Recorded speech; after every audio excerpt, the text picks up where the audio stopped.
avant de parler de la trade deadline, mais avec cet effectif-là, est-ce qu'il y a des motifs d'espoir? Est-ce que les Raptors peuvent redresser la barre et à la trade deadline plutôt se renforcer que tout casser? Ça va être un peu l'objectif de parler de ça dans le deuxième quart-temps, mais est-ce que vous voyez des raisons d'y croire? Alex? Ça dépend de croire à quoi.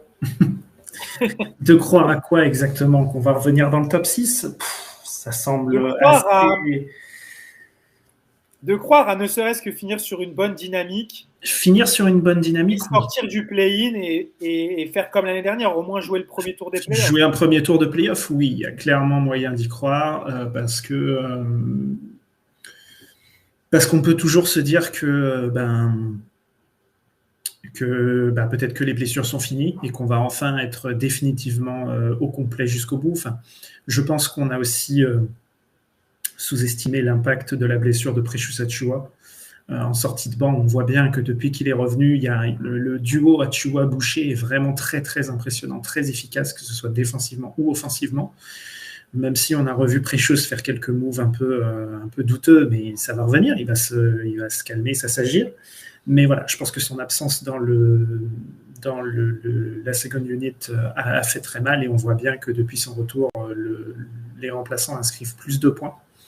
Donc ça, pour moi, c'est déjà un point positif et un motif d'espoir pour la suite si les deux continuent leur duo. Il y a aussi le côté Gary qui est titulaire mais qui a des minutes avec la seconde unit, donc justement avec ce duo Achiuwa-Boucher, il y a Malakai Flynn aussi un peu à ses côtés, même si bon, il n'a pas joué, on ne sait pas trop ce que ça va donner. Victor et toi, vous en avez très bien parlé. Donc voilà, pour moi, il y a quand même des motifs d'espoir de finir sur une bonne dynamique. Où est-ce que ça nous mènera? J'en sais rien. Parce qu'on peut aussi se dire que nous, on a chuté, mais il y en a peut-être qui ça va arriver aussi. Donc il faudra être là pour profiter de ça. Il reste encore toute une moitié de saison, c'est long. Le truc, c'est la deadline qui approche et qui arrive dans 3 semaines maintenant? 15 jours, 3 semaines? C'est ça, 3 semaines. Où est-ce qu'on va être à ce moment-là? Quelle va être la décision de Masai Ujiri? C'est la vérité d'aujourd'hui en se disant ok, on est au complet, on va revenir, on va se remettre dedans et puis voilà. Si ça se trouve dans 15 jours, on se rend compte que Gary Trent Jr. il est parti à Los Angeles et puis on doit tout remettre en place avec d'autres joueurs. Et donc tu dois réintégrer d'autres systèmes, réintégrer d'autres plays. Et donc, ça prend du temps à assimiler. Et puis, au final, tu termines sur une saison compliquée. Masai Ujiri a du boulot là sur les prochaines semaines. Mais c'est Masai Ujiri. C'est-à-dire que je suis plus serein de me dire que c'est lui qui s'en charge, c'est lui qui passe les coups de fil, c'est lui qui fait les négociations, plutôt que d'autres franchises. Je pense que s'il y a bien un point positif, c'est de se dire que c'est Masai Ujiri qui a les mains sur le volant. Je ne dis pas qu'il va nous sortir de la mélasse et qu'il va faire que des masterclass. Ça peut arriver, l'erreur est humaine, hein, mais on a bien vu l'échange Watanabe pour Hernan Gomez, ça, il y a de quoi s'ouvrir une bouteille sur le champ. Mais voilà, il y a des motifs d'espoir, oui. Il ne faut pas commencer à se dire qu'on va tanker maintenant, parce que je pense qu'en plus, ce n'est pas du tout la mentalité Raptors. On l'a bien vu, déjà Tampa, on a tanké vite fait.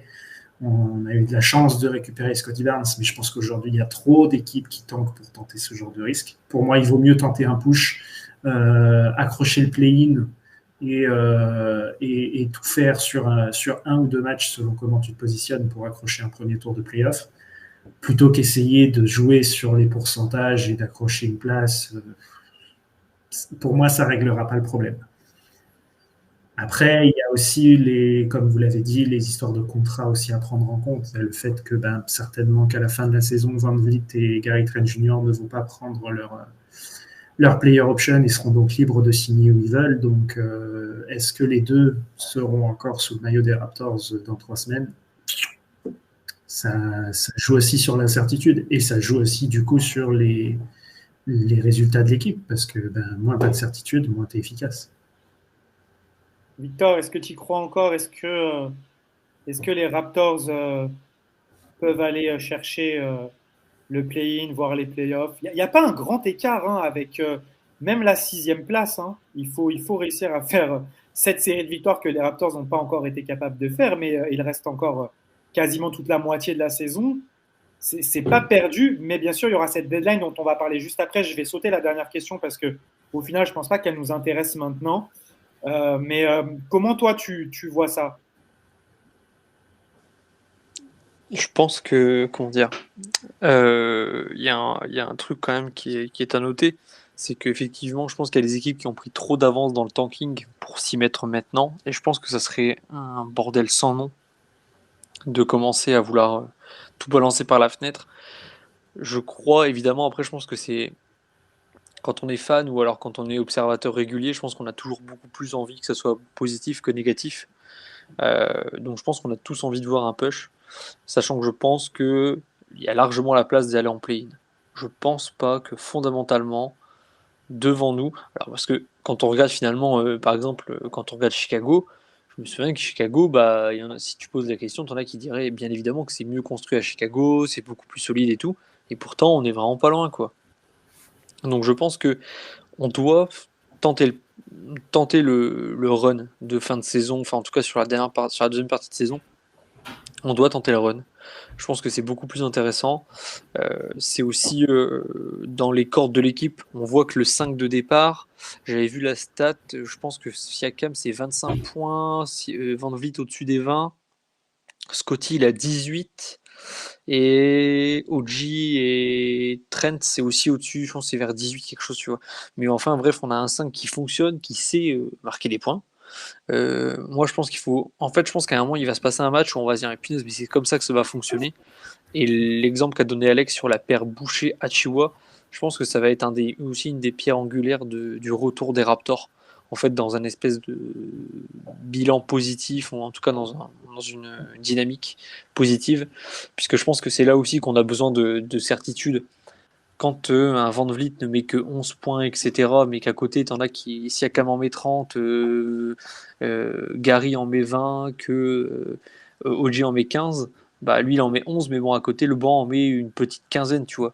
Genre moi, vu des fois à quel niveau on est arrivé, moi, une quinzaine de points par le banc, ça me suffit. Hein. Je suis arrivé à ce point-là, hein. C'est triste à dire, mais voilà, si on peut essayer de maintenir un banc qui me score entre 15 et 20 points par match, bah c'est bien. Puis après, bon, on sait très bien que sur le terrain, on a des gars qui savent scorer, on sait qu'on a des joueurs qui sont polyvalents, qui peuvent attaquer la peinture, qui peuvent jouer dans la raquette, qui peuvent jouer loin du panier.